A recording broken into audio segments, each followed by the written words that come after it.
Surja e Rad, Mekkase, 43 vargje.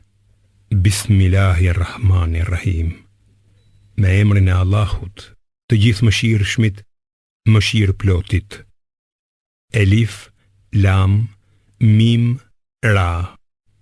Këto janë vargjet e librit, Kuranit.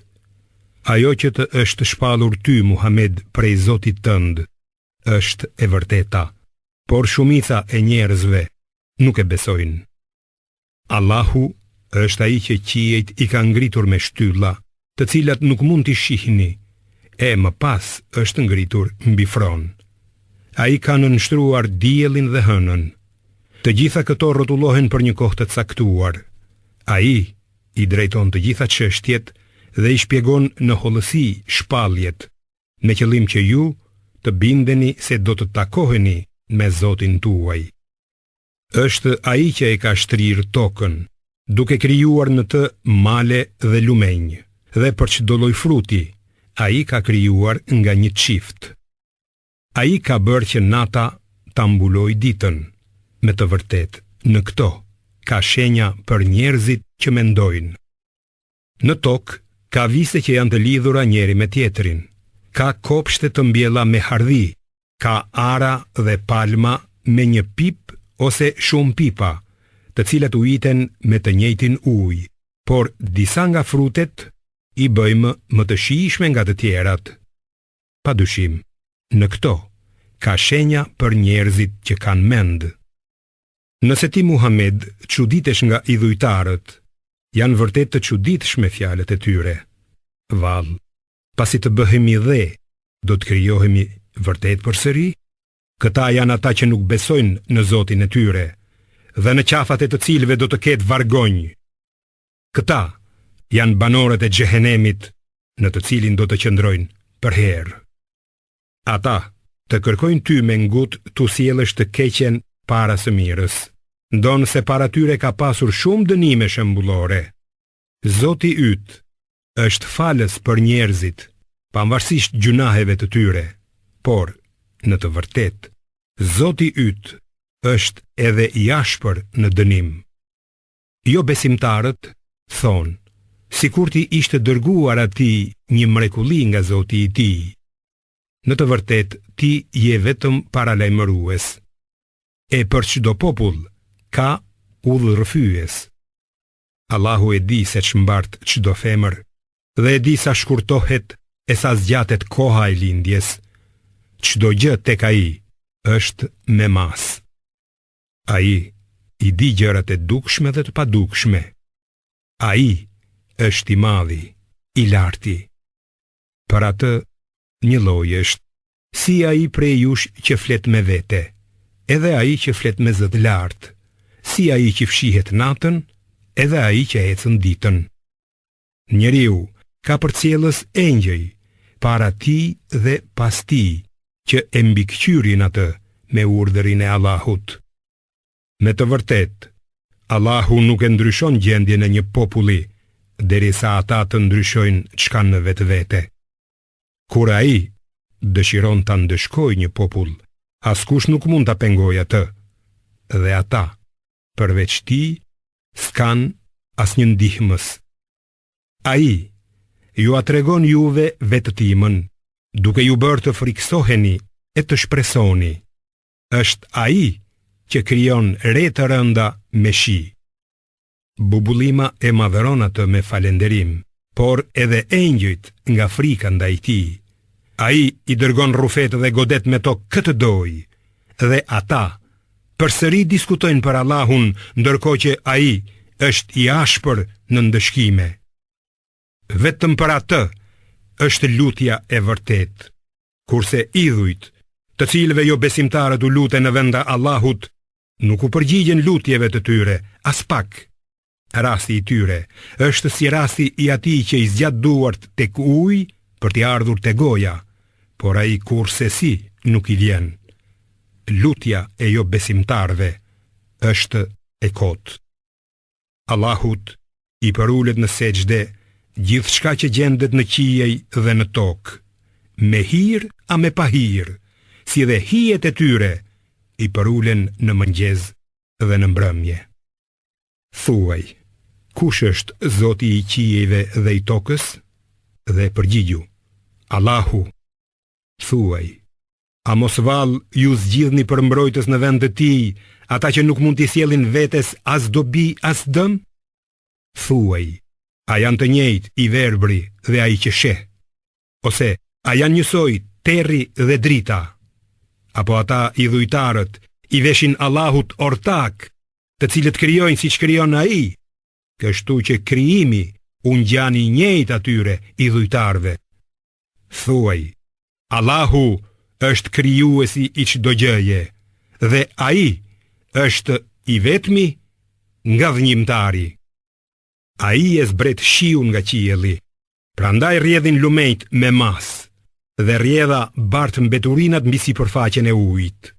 Edhe zgjyra, kur e shkrin njerëzit në zjarr që të bëjnë stoli ose vegla, është mbeturin si ajo. Kështu, Allahu jep shembullin e së vërtetës dhe të së pavërtetës. Mbeturinat hidhen, ndërsa ajo që u shërben njerëzve mbetet në tokë. Kështu Allahu i shpjegon shembujt. Për ata që i përgjigjen Zotit të tyre, është përgatitur e mira e madhe, ndërsa ata që nuk i përgjigjen atij, sikur të ishte e tyre gjithçka që gjendet në tokë, madje edhe një herë aq, ata do ta sakrifikonin atë për të shpëtuar. Njerëzve të tillë u është përgatitur llogari e rëndë dhe strehimi i tyre është xhehenemi. Sa shtrat i shëmtuar që është ai. Vallë, ai që di se ajo që të është shpallur ty, Muhammed, nga Zoti yt, është e vërteta, a është njësoj me atë që është i verbër ndaj këtij fakti? Vetëm njerëzit që kuptojnë ja vënë veshin kësaj. Këta janë ata që i përmbahen beslidhjes me Allahun dhe nuk e prishin premtimin. Dhe ata që mbajnë lidhjet familjare që ka urdhëruar Allahu të mbahen, që kanë frikë Zotin e tyre e i friksohen llogarisë së rëndë.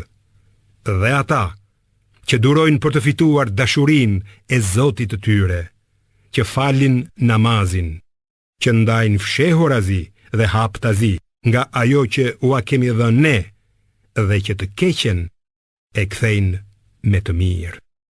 Këtyre u takon shpërblimi në shtëpinë e fundit. Xheneti i Adnit, në të cilin do të hyjnë ata dhe besimtarët e ndershëm prej prindërve të tyre, grave dhe pasardhësve të tyre. Dhe engjëjt do të hyjnë tek ata nga çdo derë e xhenetit, e do të thonë: shpëtimi qoftë mbi ju për durimin që keni treguar në jetën e kësaj bote. Sa vendbanimi bukur që është ky. Sa për ata që shkelin beslidhjen me Allahun, pasi janë zotuar për atë e që këpusin lidhjet familjare që ka urdhëruar Allahu të ruhen dhe bëjnë shërregullime në tokë, mbi ta rëndon mallkimi dhe përfundimi i keq. Allahu ja shton furnizimin kujt doj dhe ja pakson kujt doj.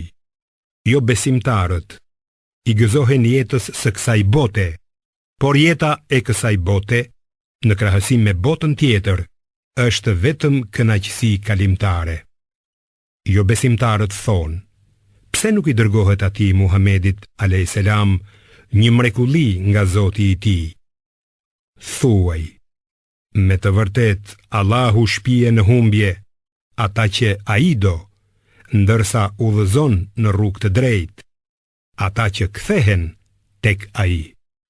Ata që besojnë dhe zemrat e të cilëve kur përmendet Allahu qetësohen. Vërtet, zemrat qetësohen në përmendjen e Allahut. Për ata që besojnë dhe bëjnë vepra të mira, ka çdo mirësi dhe vendbanim të mrekullueshëm. Dhe kështu ne të dërguam ty tek një popull para të cilit kanë kaluar shumë popuj që ti t'u lexosh atyre shpalljen që të kemi dhënë, sepse ata nuk e besojnë të gjithëmëshirshmin. Thuaj, ai është Zoti im, s'ka Zot tjetër përveç ti, tek ai mbështetem dhe tek ai kthehem. Idhujtarët e Mekës thonë, sikur të kishte një Kur'an me të cilin të lëviznin malet, ose të coptohej toka, ose të flisnin të vdekurit, që të besojmë Muhamedin. Jo, e gjithë çështja i takon vetëm Allahut. Vallë, a nuk e din ata që besojnë se sikur të donte Allahu, do t'i kishte udhëzuar të gjithë njerëzit në besim. Kurse jo besimtarët e Mekës, për atë që kanë bërë, vazhdon t'i godas shkatërrimi apo të bjerë pranë shtëpive të tyre, derisa të kryhet premtimi i Allahut. Nuk ka dyshim se Allahu e kryen premtimin e tij. Edhe para teje janë tallur me të dërguar. Andaj unë u kam dhënë afat atyre që kanë mohuar e pastaj i kam dëshkuar. Si ka qenë dënimi im. Vallë, ai që është mbi këqyrës për çdo kënd se çfarë punon, a është njësoj si idhujt që s'dëgjojnë e s'shohin gjë? E megjithatë, ata i shoqërojnë Allahut zota të rrem në adhurim. Thuaj, më tregoni emrat e atyre idhujve që ja bëni shok Allahut, apo ju po e njoftoni atë për ndonjë gjë që ai nuk e di në tokë, apo thoni vetëm fjalë boshe? Jo, por jo besimtarve, dinakërit e veta u duken të hijshme, ata janë larguar nga rruga e drejtë, për atë që Allahu e shpije në humbje, s'ka udhërrëfyes. Për ata ka dënim në këtë jetë, por dënimi në jetën tjetër, me siguri është edhe më jashpër. Për ata s'ka mbrojtës nga dënimi i Allahut. Xheneti që u është premtuar besimtarve është i tillë që nëpër të rrjedhin lumenj. Frutat dhe freskia e tij janë të përhershme. Ky është fundi i besimtarve, kurse fundi i jo besimtarve është zjarri. Ata të cilëve u a kemi zbritur librin, gëzohen për atë që të kemi shpallur ty. Dhe ka disa prej grupeve që mohojnë diçka prej tij. Thuaj, mua më është urdhëruar që ta adhuroj vetëm Allahun dhe që të mos i shoqëroj atij asgjë në adhurim. Vetëm atij i lutem dhe vetëm tek ai kthehem. Ja, kështu, ne e kemi zbritur Kur'anin në gjuhën arabe për të qenë si gjykim për njerëzit. Por nëse ti ndjek dëshirat e tyre, pas dijes që të ka ardhur, ti nuk do të kesh as ndihmës, as mbrojtës prej Zotit. Vërtet, edhe para teje ne kemi sjell të dërguar, të cilëve u kemi dhënë gra dhe pasardhës. Asnjë i dërguar nuk ka sjell me vete asnjë mrekulli, përveç se me lejen e Allahut. Çdo periudhë e kohës ka librin e vet ku është shënuar caku i saj. Allahu fshin çfarë të dojë, e ngulit çfarë të dojë në këtë libër, dhe tek ai është libri amëz. Edhe nëse ne të tregojmë ty nga dënimi që u kemi premtuar atyre, apo ta marrim shpirtin më parë, detyra jote është të kumtosh shpalljen, se llogaria është te ne. A nuk e shohin ata se ne po u azvoglojmë tokën nga skajet e saj? Allahu gjykon dhe askush nuk mund ta thyej gjykimin e tij. Ai është i shpejt në llogari. Dredhi kanë bërë edhe ata që kanë qenë para tyre, por Allahu është zotërues i të gjitha dredhive. Ai e di çfarë fiton çdo njeri, dhe mohuesit do ta dinë se për këtë do të jetë përfundimi më i mirë. Jo besimtarët thonë, ti nuk je i dërguar. Thua ju, o Muhammed, mjafton Allahu për dëshmitar midis meje dhe jush, dhe ata që kanë dieni për librin, besimtarët qifut dhe të krishterët të asaj kohe.